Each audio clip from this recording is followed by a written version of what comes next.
আসসালামু আলাইকুম। আজকে আমি আপনাদেরকে দেখাবো মহাশোল মাছের রেসিপি। তো আমি এখানে টমেটো নিয়েছি 3টা, আর পেঁয়াজ নিয়েছি 8টা ছোট সাইজের, আর কাঁচামরিচ 4-5টা,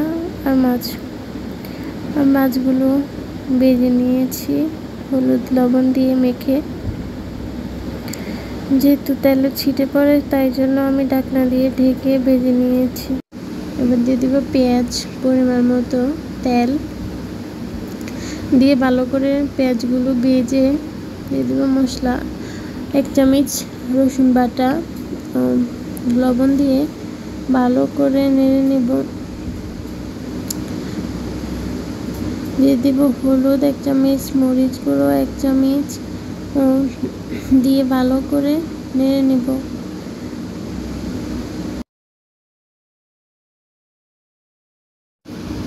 মশলা কষানো হয়ে গেলে দিয়ে দিব টমেটো কুচি, দিয়ে ভালো করে নেড়ে নিব।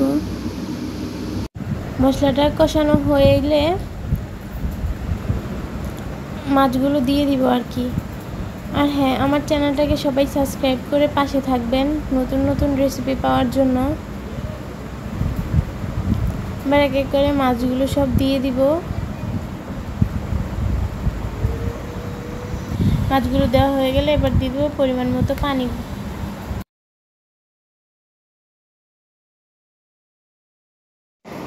ভালো করে নেড়ে দিয়ে ঢাকনা দিয়ে ডেকে দিব 10 মিনিটের জন্য। আমি একটু পরপর চেক করছিলাম যে কী অবস্থা, যাতে লেগে না যায়। একটু পরে এই যে উল্টিয়ে নিব, মাছগুলো ভালো করে নেড়ে দিব। একটু খুবই সাবধানে নাড়তে হবে। দেখুন আমার এটা ঝোল শুকিয়ে গেছে, তাই একটু জিরার গুঁড়ো দিয়ে উঠিয়ে নিব। 2 মিনিটের জন্য ঢেকে দিতে হবে। হ্যাঁ, যে মাছগুলো উল্টিয়ে দিচ্ছি।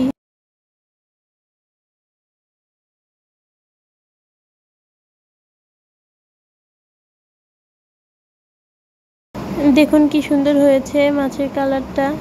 একবার বাসায় ট্রাই করবেন প্লিজ, খুবই মজা হয় এভাবে রান্না করে, খুব কম মশলা দিয়ে রান্না করা। এবার 2 মিনিটের জন্য ডেকে দিব। দেখুন খুব সুন্দর হয়েছে রান্নাটা, প্লিজ একবার বাসায় ট্রাই করবেন সবাই। দেখতেই কত লোভনীয় হয়েছে দেখুন। আমি আবারও 1 মিনিটের জন্য একটু ডেকে দিয়েছিলাম যাতে জিরের ঘ্রাণটা ভালো করে আসে। দেখুন হয়ে গেছে রান্না। সবাই ভালো থাকবেন, সুস্থ থাকবেন। আল্লাহ হাফেজ।